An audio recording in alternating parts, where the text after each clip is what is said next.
salut tout le monde. J'espère que vous allez bien. Quant à moi, je vais très bien. Pour moi, c'est toujours un réel plaisir de retrouver Bino na banda kuna Bino na ba portal ben Bino pour na solo la moi mukie. Bon lelo vraiment eza na sujet moko oyo et dérangeant kinga moi makasi. Parce que eza constat moko on a sali chez les Warriors de Fally. Vous savez, Fally aza le seul musicien où aza na meilleure fanbase. Nous tous tout le monde a kandenge ba Warriors ba soutenaka Fally, tout le monde a ba action na bango envers artistes na bango et en tout cas on dit que Fally a de la chance. Les Warriors, bravo à vous. Vous êtes vraiment à féliciter. Pour Boyebi Babitumba oh Fally azobunda, Fally il est seul contre tous. On le voit, on va pas se les cacher. Fally il est seul contre tous. Tout le monde a acharnement y a ba musicien congolais, tout le monde a hypocrisie y a ba musicien congolais, tout le monde a haine, il y a des fanatiques, il y a des musiciens, on a plus particulièrement des fanatiques à faire rigoler.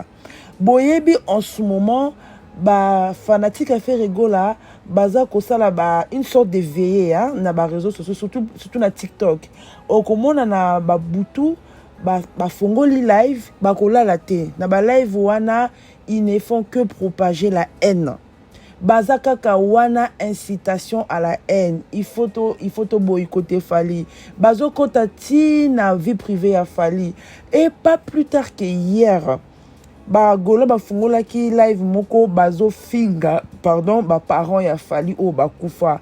Je vous épargne les détails. Ceux qui n'ont pas subi nos détails, beaucoup ça la choqué et déçu de ces fanatiques là. Bozo mon a degré à haine. Nga moko kutezo lekilanga. Nabi mais oh ils a musique te parce que ba fanatique wana ba yebi Fally personnellement te. Mais kanda ngoti na niveau wana tozo comprendre te. Et face à tout ça, Fally a quand même ses Warriors qui sont là toujours d'attaque. Lui-même il avait dit les Warriors toujours d'attaque. Mais et là comme Moko on a remarqué, il y a une catégorie de Warriors sur les réseaux sociaux, plus précisément na TikTok. Vous savez, mutu akomaka Warriors na ndenge na ye. Ezate ke batu moko basanganaki, basali moi groupe moko boye pona ba validaka ba Warriors. Donc yo soko komi Warriors, okomi Warrior, okomona bango, ok, obis bango lobi bonga na lingi na adhérer na mouvement ya ba Warrior na lingi na koma Warrior. Ale bango ba valider yo. Non. Mutu na mutu ayaka Warrior na ndenge na ye. Mutu na mutu acceptaka Fally na moment na ye. Boyebi ezana ba fanatique mususu o bandol linga Fally te avant. Mais par rapport ya musala ya Fally a convaincu un grand nombre de son public. Batu mingo ba soutenara Fally zaka pona musala Fally. Ezana ngote o parce que Fally a aussi la propagande. Non, beaucoup de gens au départ n'aimaient pas Fally. Beaucoup de gens au départ ne croyaient pas en Fally. Mais lelo ba koma ko linga Fally et puis ba koma ko défendre Fally. Quand Fally a des concerts, ils sont là, ils répondent présents. Mais na TikTok eza na catégorie ya ba warrior moko toko benga bango neti ba radicaux. Ba warrior wana ils veulent faire taire tout le monde. Vous savez même na gouvernement mutu na mutu azala na poste na ye. Eza na bato baza wana pour la défense, eza na bato baza wana pour l'éducation, eza na bato baza wana pour la sociale, eza na bato baza wana pour la ministère intérieur. En fait, il y a plusieurs catégories, il y a plusieurs fonctions. Mais eza na catégorie moko ya ba warriors o baza na fait na TikTok. Tout on entend en combo mais prochainement on entend en combo. Eza mwana mwasi na mwana mobali. Bazo tia ba warriors mususu mal à l'aise. Et comme il faut ba warriors batambola ndenge bango bazolinga. Et ça par contre je trouve ça dommage. Et comme il est une armée, démocratie exatée. Ceux qui bango ne baza wana bango mutu bazo déterminer oyaza warriors, oyaza warrior T, oyaza warrior à formule 7, oyaza warrior à droit chemin. Mais attends, mutu azala warrior ya formule 7, mutu azala warrior ya droit chemin. Il est où le problème? Le plus important c'est qu'il soit warrior. Si ko bino batu boya ki na droit chemin na ba oyo baye na formule 7 bon monte ke bozo komaka ebele Donc, bazo dénigrer ba warrior mosusu. Vous savez, il y a un warrior qui était grave énervé. Nazalaki na live nae. Nazalaki na live nae. Warrior comme nae yanke ya ba warrior. Les warriors là étaient très énervés. Mais quand tu as na ba détail été. Asili qui pourquoi? Parce que il en a marre des campagnes des Gaulois. Les Gaulois ba comment ko fongola ba live, ba comment ko ça ba veiller ya ba live. Oh bazo dénigrer ba warriors, bazo dénigrer Fally, bazo dénigrer moi si ya Fally, ba parents ya Fally. Tout ce qui touche à Fally bazo dénigrer. Voir même ba youtubeur oyo bazaka na tendance net ya Fally, na ba oyo bazo reconnaître quand même musala ya Fally, bazo donc bazo lancer ba opération ya boycottage, bazo lancer ba opération ya ko traquer ba youtubeur wana, ya ko traquer ba fanatique o ba yebani et comme que sokoza warriors, il faut o tia photo mo ya Fally na nini na profil na yo, o bloquer profil na yo parce que ba Gaulois wana bazo traquer ba warriors. Sikoyo Yankewana, Oyazapi Warrior, il en a eu marre. Il en avait jusqu'à là de voir le Gaulois insulter Fally.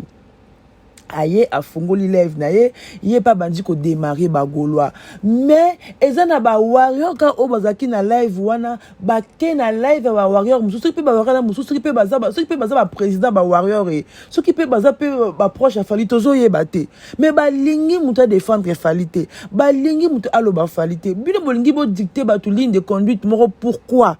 Parce que un fanatique on le contrôle pas. Un fanatique azana eloko o ya ko supporter na eloko ya ko supporter te Lingi peut défendre Fally. Parce que Warrior Wana Yanke, il en a eu marre de voir Fally se faire lyncher, Fally se faire insulter à longueur de journée, même na butu na mouy bazo finga. A fongo live abandi ko démarrer bango.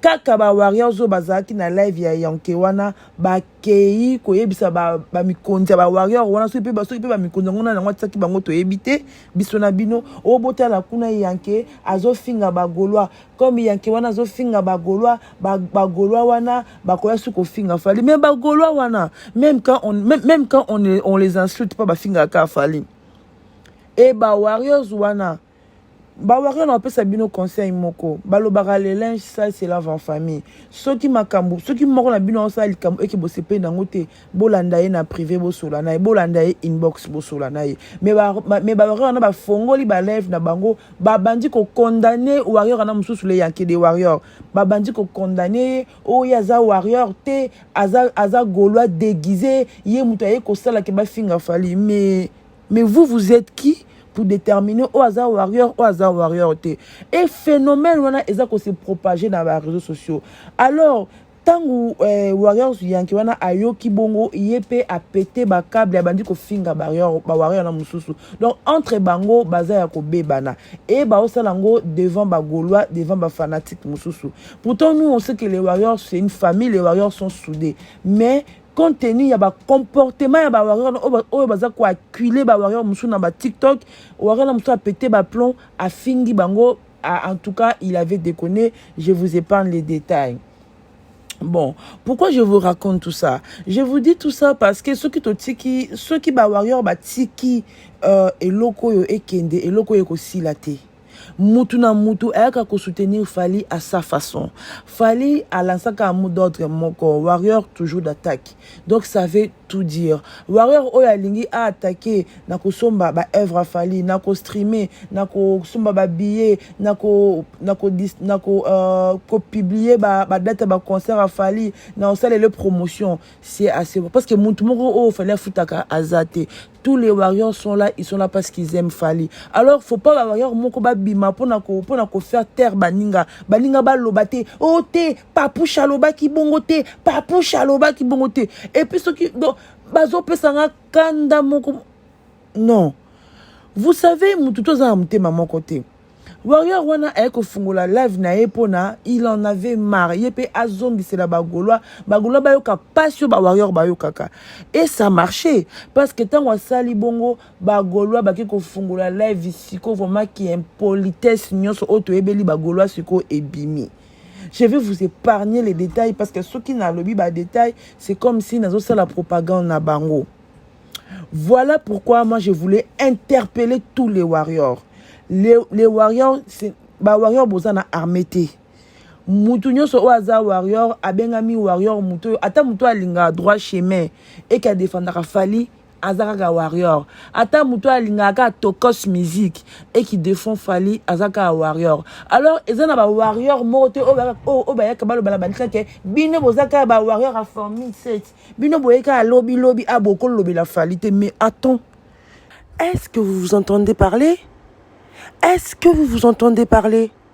Donc, Moutou a ko défendre artiste na yé. Ce qui on dit, ce qui se paye na manière où à défendre artiste na été. Mais va faire ton truc.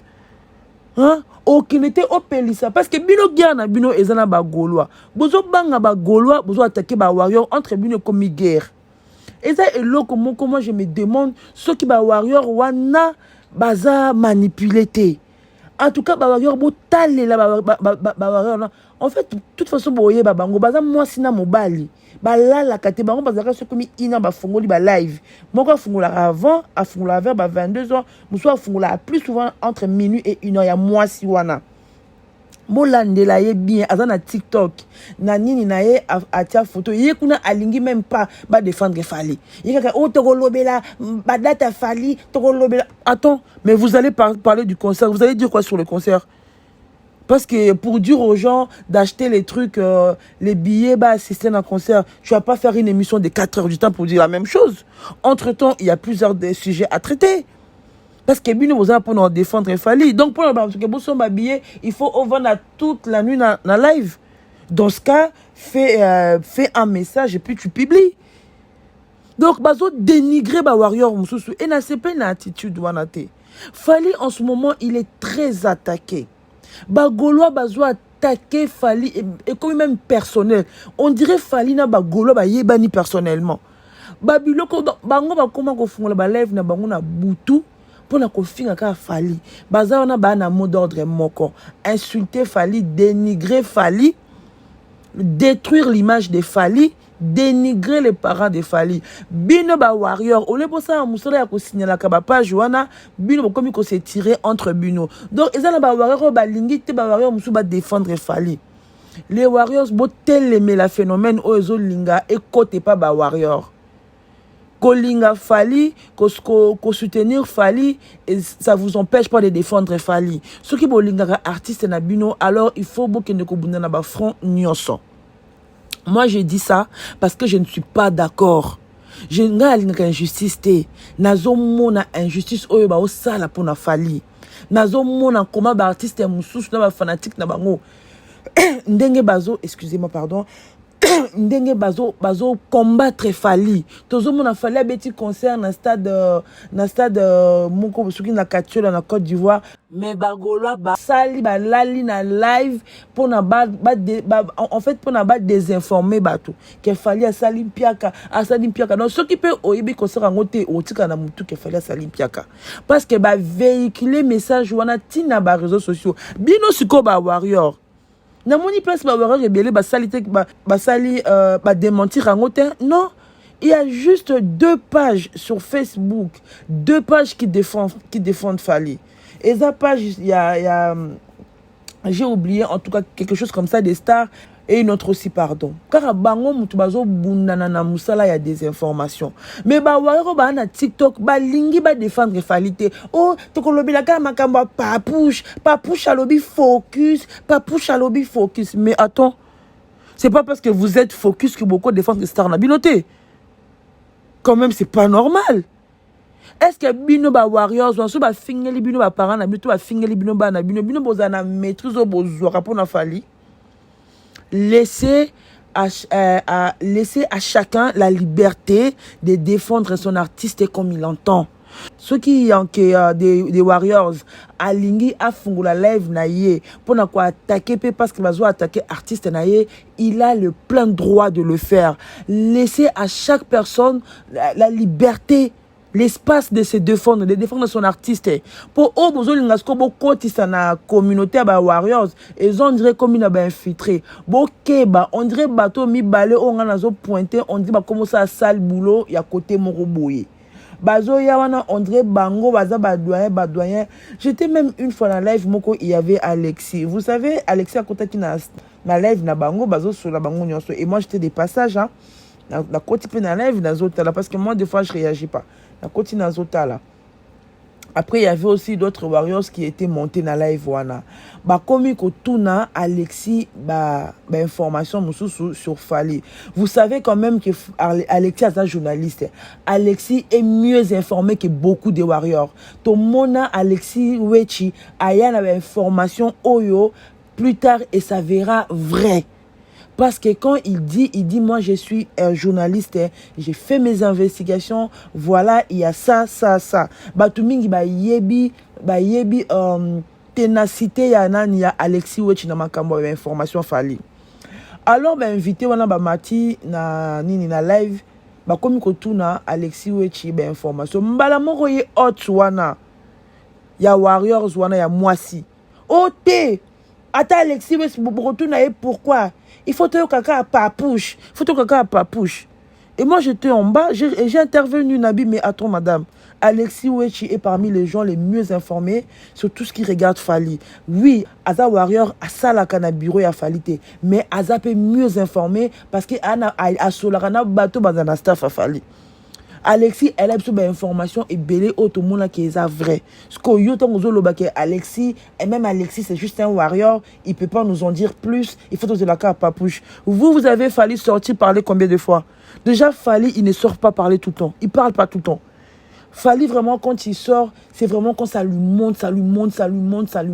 Bilo, on peut au moins que Fali, pas caca. Alors, quand yo warrior, on a le oh, c'est la carte mot d'ordre à papouche. Mais Fali, combien de fois il ça mot d'ordre? C'est pas quelque chose qu'il fait tout le temps, nous tous on le sait. Tu dis que kaki pa koko, ce qui est kaki pa kokolo. Et ça domaine à Fali. Donc, les warriors, déjà, déjà, dans le mot d'ordre, mon Fali a lancé la bango. Les warriors, toujours d'attaque. Alors, maman warrior, tu es bito bimeli wapi.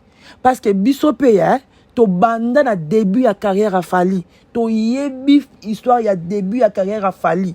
Alors toi, tu n'es pas la mieux placée pour venir fermer la bouche des autres warriors. Yo maman, là, tu vas te reconnaître. Prochainement, je viendrai mettre ta page et puis ton nom na otia na bangote.